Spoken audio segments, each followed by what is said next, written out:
For anyone who wishes to see my ugly face, this episode is available as a video on YouTube. Wisdom, Prudentia, justice, Justitia, temperance, Temperantia, courage. Fortitudo. Applying ancient philosophy to modern life, this is the Sunday Stoic. The Sunday Stoic Podcast. This is Steve, coming to you from my chaotic life in Conway, Arkansas. If you hear any noises, it's my son running around outside the door. Before we get started, I want to thank Seth for joining as the newest patron. I know a few patrons have had to go because of coronavirus shortages and things, and that's very understandable. But thank you, Seth, for supporting the show. As a $5 a month patron, Seth can gain access to archived episodes from the Sunday Stoic, as well as join in on the at least monthly book discussion that we've been having. We've been discussing recently we've been discussing Marcus Aurelius.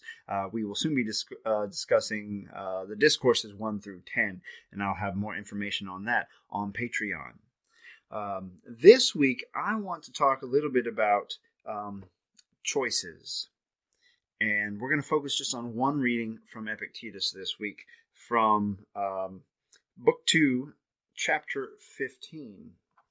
And what I want to talk about is we know that it's important to make well-informed choices as a Stoic, and then to stick with them, to really ride them out. But there are times when we also have to be willing to change our mind. And we know as Stoics, all we really have is the power of choice, right? That's one of the few things in our power, is the power of choice. Now, the outcome is beyond our control, but choice is within our power. And interestingly, that can be a blessing and a curse sometimes. So we want to talk a little bit this week about that power of choice. The Discourses of Epictetus, Book 2, Chapter 15. There goes my son. When some persons have heard these words, that a man ought to be constant, and that the will is naturally free and not subject to compulsion, that all other things are subject to hindrance, to slavery, and that in the power of others they suppose that they ought without deviation to abide by everything which they have determined. But in the first place, that which has been determined ought to be sound.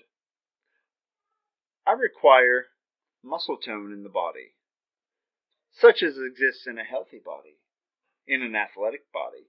But if it is plain to me that you have the tone of a frenzied man, but yet you boast of it, I shall say to you to seek a physician. This is not tone, but flab. In a different way, something of the same kind is felt by those who listen to these discourses in a wrong manner, which was the case with one of my companions, who for no reason resolved to starve himself to death. I heard of it when it was the 3rd day of his abstinence from food, and I went to inquire what had happened. I have resolved, he said. But still tell me, what it was which induced you to resolve? For if you have resolved rightly, we shall sit with you and assist you to depart. But if you have made an unreasonable resolution, change your mind. We ought to keep our determinations. What are you doing, man? We ought to keep not all our determinations, but those which are right. For if you are now persuaded that it is right, do not change your mind, if you think fit. But persistent say we ought to abide by our determinations. All right, we don't need to read any more of that today. Obviously, this episode is going to be a little different because I'm recording this as a video while I'm reading, so I'm not going to edit it very heavily. But what's going on here? Epictetus is saying, yeah, we talk about being constant by making decisions, sticking to those decisions. But if you have new information come your way, you need to change your mind.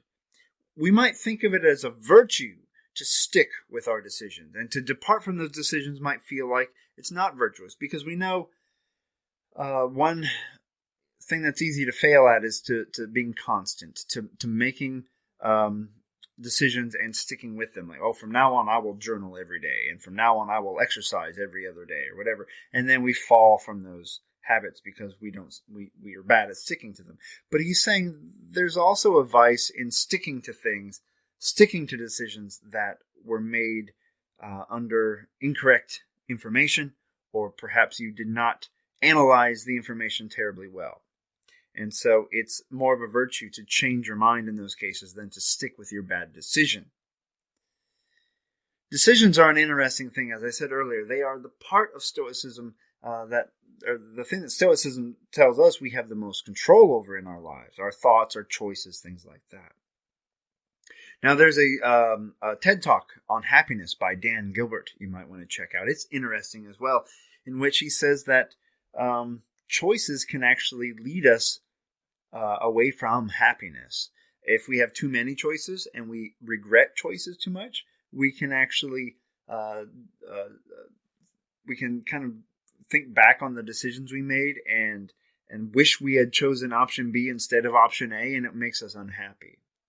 So sometimes a lack of choice leads to more happiness. The example he gives, I'm going to get this slightly wrong, but individuals take a photograph. They take two different photographs and they develop them, and they get to choose one or the other. And they say, well, I want photograph B. I'll take photograph B. And they say, okay. And they put photograph A in a drawer and say, okay, you'll never see that one again. Here's your photograph. And they ask them how happy they are with their choice a month later. And most of them are pretty happy. But if you give them photograph A and B and you say, well, take the photograph you want. And in a month, if you're not happy with it, maybe you can send it back and get the other photograph. People who do that, who have more choices in that sense, often are less satisfied with their original choice. They have regrets. They change their minds. They are wishy-washy about it. And that's kind of interesting in that sometimes if we think about our choices too much and lament on the past, we can be less satisfied with our current lives. So choices are important. We have to make good choices. We have to stick to our choices when it still makes sense to do so. And we will be happier.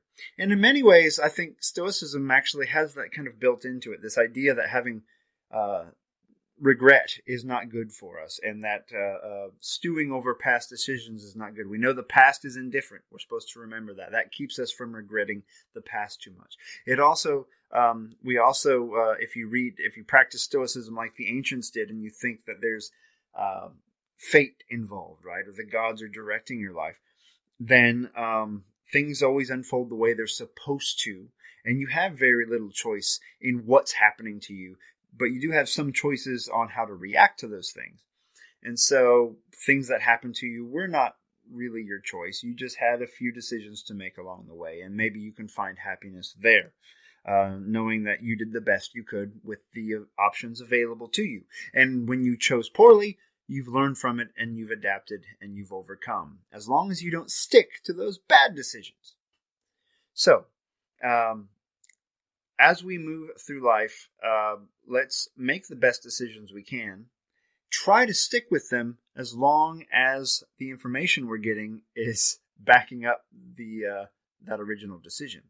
In the Reformed Guide to Stoicism, it's kind of interesting. There's some information in there about making decisions and about dividing your psyche into two parts. The part that's you of every day that goes about your business, and the part of you that's like the commander, the ruling faculty, right? The ruling faculty looks at all the intelligence information and says, every day I need you to journal. And you treat that as if you have received orders from the commander, and you must obey. And don't question it, because the more you question, why am I doing this? Why am I getting up in the morning? Why am I going to run? Why do I need to journal? Why do I want to take a cold shower? Or if you question the decisions of the general, you're going to be unhappy. But if you obey them as if they were directives, and your only choices in the matter are, what time will I get up? How far will I run today? What should I have for breakfast before I go? Do I want to have breakfast before or after I run? Those kinds of things. Then you're more likely to follow through.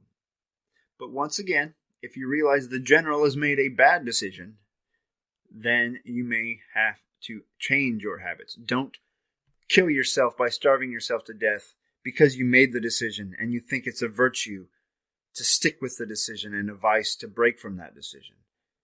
It's a virtue to break from these big decisions if you realize it was a bad decision. So, I hope we don't make too many of those big time bad decisions, but I'm sure we will. I've made plenty.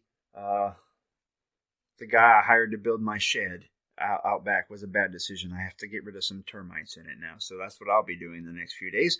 So wish me luck on that. But I hope everyone's doing okay with everything that's going on. I know here where I live, things are starting to open up a little bit more. I don't know what will happen. Restaurants are starting to serve people next week at a diminished capacity. Barbershops are opening, things of that nature. We'll see what happens. So thanks for bearing with me in these weird times. I've found it very difficult to go hide off somewhere and record a normal episode, but I have managed to get one out to you each week, and thank you for listening. Share this podcast, or an older one that's better, with folks on social media. Share it with your friends. Spread the word of Stoicism, and you can follow me on Twitter, Sunday Stoic. On Facebook, I have a page as well, and I hope to see you soon. Remember to email me, sundaystoic@gmail.com, or help me out on Patreon, patreon.com/SundayStoic. And you can even PayPal me a couple bucks if you happen to have a couple extra bucks. But for now, give that extra couple bucks to a restaurant worker or someone who really needs it. Don't worry about throwing it to me for now. But you can, when this is all over, you can PayPal a few bucks my way if you wish. Use my email, sundaystoic@gmail.com. But I appreciate everyone who helps support the show to keep the lights on. And let's stick with it and seize the day. Carpe diem. Now let's see if I can get this video to work.